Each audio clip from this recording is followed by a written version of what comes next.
لیکن افسوس کی بات ہے کہ ہم دیکھتے ہیں کہ ہم سب جگہ سے پٹے جا رہے ہیں اور ہم کو سب لوگ فٹ بال کی طرح لات مار رہے ہیں، اور 57 ملک ہونے کے باوجود 57 مسلمان میجر ملک ہونے کے باوجود ہم اپنا کام نہیں کر سکتے۔ میں سمجھتا ہوں کہ ہم قرآن اور حدیث سے دور۔ پہلے دیکھیں گے آپ، اللہ کے رسول کا دور تھا، خلفاء راشدین کا دور تھا، صحابہ کا دور تھا، ہم تعداد میں کم تھے لیکن ہم ٹاپ پہ تھے۔ اندھیرے کا دور کس کے لیے؟ ان کے لیے۔ مسلمان اتنی چوٹی پہ تھے کہ اگر آپ کو سائنس ٹیکنالوجی سیکھنا ہے تو لازم ہے کہ آپ عربی زبان سیکھیں۔ غیر مسلم عربی زبان سیکھتے تھے سائنس اور ٹیکنالوجی کو جاننے کے لیے، اور آج ہم دیکھ رہے ہیں ہماری حالت کیا ہے۔ ایک ٹیچر کی ذمہ داری 1 لاکھ سے زیادہ ہے۔ اللہ سبحانہ و تعالی ہمیں اس آیت میں فرماتے ہیں کنتم خیر امۃ اخرجت للناس، کہ ہم سب سے بہترین امہ ہیں ساری دنیا میں۔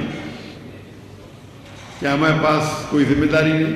اللہ تعالیٰ فرماتے تأمرون بالمعروف وتنہون عن المنکر وتؤمنون باللہ، کیونکہ ہم لوگوں کو اچھائی کی طرف بلاتے ہیں اور برائی سے روکتے ہیں اور اللہ پہ ایمان لاتے ہیں۔ اگر ہم لوگوں کو اچھائی کی طرف نہیں بلائیں گے اور برائی سے نہیں روکیں گے تو ہم مسلمان کہنے کے لائق نہیں ہیں، ہم خیر امہ کہنے کے لائق نہیں ہیں۔ آج کیونکہ دنیا میں تعداد بڑھ رہی ہے، ابھی 8 بلین سے زیادہ ہے، اور مسلمان کی تعداد تو ماشاءاللہ 25% سے زیادہ ہو گئی، 2 بلین سے زیادہ ہو گئی۔ لیکن افسوس کی بات ہے وہ حدیث ہے اللہ کے رسول کی کہ جب وہ کہتے ہیں کہ سب لوگ مسلمان پہ ٹوٹ جائیں گے تو صحابہ پوچھتے کیا مسلمان کم ہوں گے؟ تو اللہ کے رسول فرماتے نہیں، ہماری تعداد بہت ہے لیکن ہم چھاک کی طرح ہیں، ول بی لائک فراک۔ اور ہم دیکھتے ہیں کہ آج مسلمان کی تعداد زیادہ ہے، اللہ نے ہمیں دولت دی ہے، کالا سونا دیا ہے۔ میرے نزدیک آج سب سے امیر انسان بل گیٹس اور جیف بیزوس نے ہمارے مسلمان ہیں۔ لیکن افسوس کی بات ہے کہ ہم دیکھتے ہیں کہ ہم سب جگہ سے پٹے جا رہے ہیں اور ہم کو سب لوگ فٹ بال کی طرح لات مار رہے ہیں، اور 57 ملک ہونے کے باوجود 57 مسلمان میجر ملک ہونے کے باوجود ہم اپنا کام نہیں کر سکتے۔ یہ سب اسی لیے میرے نزدیک میں سمجھتا ہوں کہ ہم قرآن اور حدیث سے دور گئے۔ پہلے دیکھیں گے آپ، اللہ کے رسول کا دور تھا، خلفاء راشدین کا دور تھا، صحابہ کا دور تھا، ہم تعداد میں کم تھے لیکن ہم ٹاپ پہ تھے۔ ہم دیکھتے ہیں کہ 8ویں صدی 9ویں صدی میں یورپین کہتے تھے ڈارک ایجز، اندھیرے کا دور کس کے لیے؟ ان کے لیے۔ مسلمان اتنی چوٹی پہ تھے کہ اگر آپ کو سائنس ٹیکنالوجی سیکھنا ہے تو لازم ہے کہ آپ عربی زبان سیکھیں۔ تو غیر مسلم عربی زبان سیکھتے تھے سائنس اور ٹیکنالوجی کو جاننے کے لیے، اور آج ہم دیکھ رہے ہیں ہماری حالت کیا ہے۔ میں سمجھتا ہوں کیونکہ ہم قرآن و حدیث سے دور جا چکے ہیں۔ اللہ تعالیٰ فرماتے ہیں سورہ عمران میں سورہ نمبر 3 آیت نمبر 103 میں وَاعْتَصِمُوا بِحَبْلِ اللَّهِ جَمِيعًا وَلَا تَفَرَّقُوا، کہ ہم اللہ کی رسی کو مضبوطی سے پکڑے اور آپس میں نہ بٹے۔ اللہ کی رسی ہے قرآن اور صحیح حدیث۔ اور ہم دیکھتے ہیں کہ ہمارے معاشرے میں کئی فرقے ہیں۔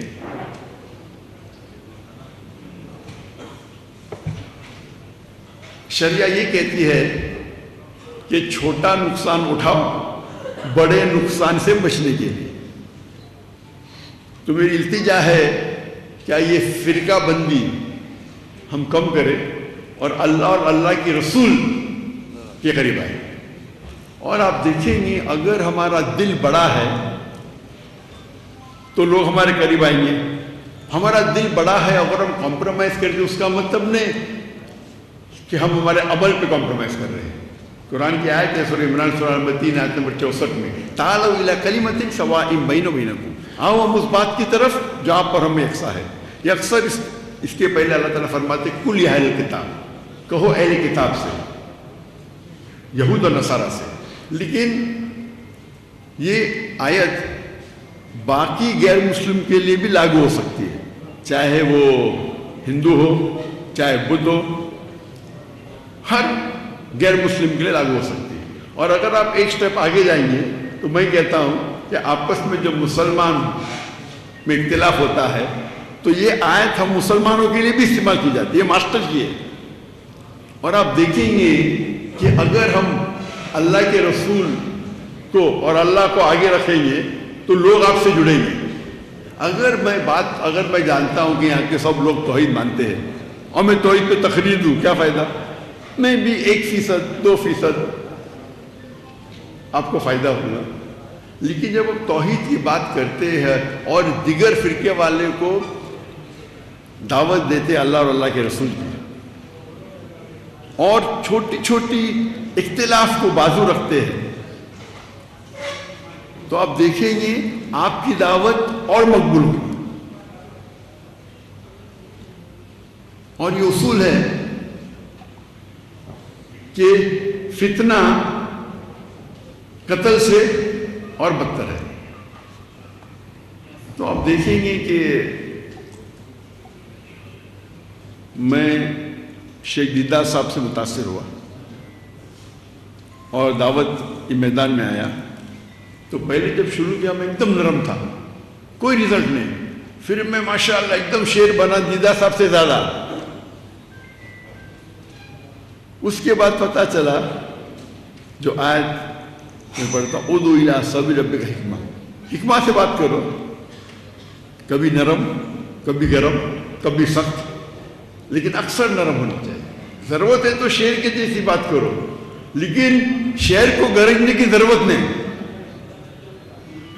وہ جنگل میں آ جاتا ہے تو لوگ سمجھ جاتے ہیں کہ یہ شیر ہے، گرجنے کی ضرورت نہیں۔ تو ہم اگر اس طریقے سے، ہمارا مین مقصد ہونا چاہیے کہ اللہ اور اللہ کے رسول کی طرف آئے، نہ کہ وہ ڈاکٹر ذاکر نائک کی تعریف کرے۔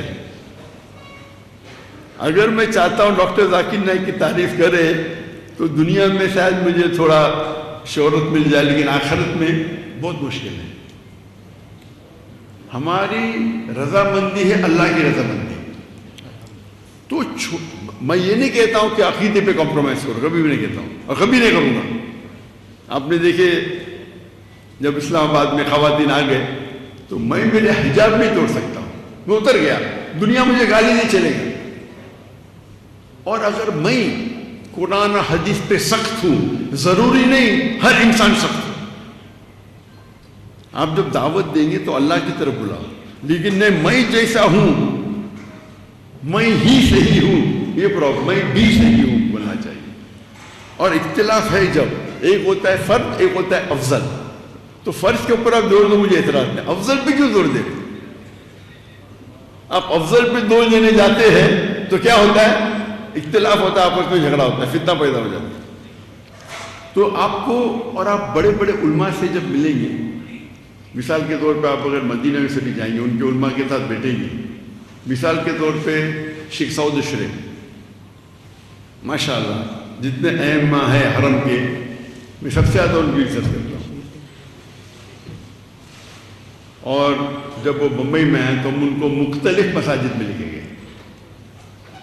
حنفی کے، شافی کے، اہل حدیث کے، جماعت اسلامی کے، اور وہ مانے بولے جانا چاہیے، اور سب لوگ احترام کرتے ہیں کیونکہ وہ امام کعبہ ہے۔ اور ہم جانتے ہیں کہ جب آپ مسافر ہیں تو افضل ہے کہ عصر کی نماز 4 رکعت کی 2 رکعت ہوتی ہے۔ جب وہ گئے حنفی مسجد میں تو وہاں اختلاف ہوا، تو انہوں نے بولا نہیں میں 4 پڑھوں گا، انہیں نہیں کہا 2 ہی پڑھوں گا، افضل نہیں کروں گا، کیونکہ اگر وہ کہتے تھے نہیں میں 2 ہی پڑھوں گا، کیونکہ 4 پڑھنا بھی جائز ہے، افضل ہے 2 رکعت پڑھنا۔ تو ایسے موقع پہ ایک عالم یا ایک مسلمان کو جاننا چاہیے کیا افضل ہے کیا فرض ہے۔ میرا اصول میں کبھی بھی کمپرومائز نہیں کرتا ہوں۔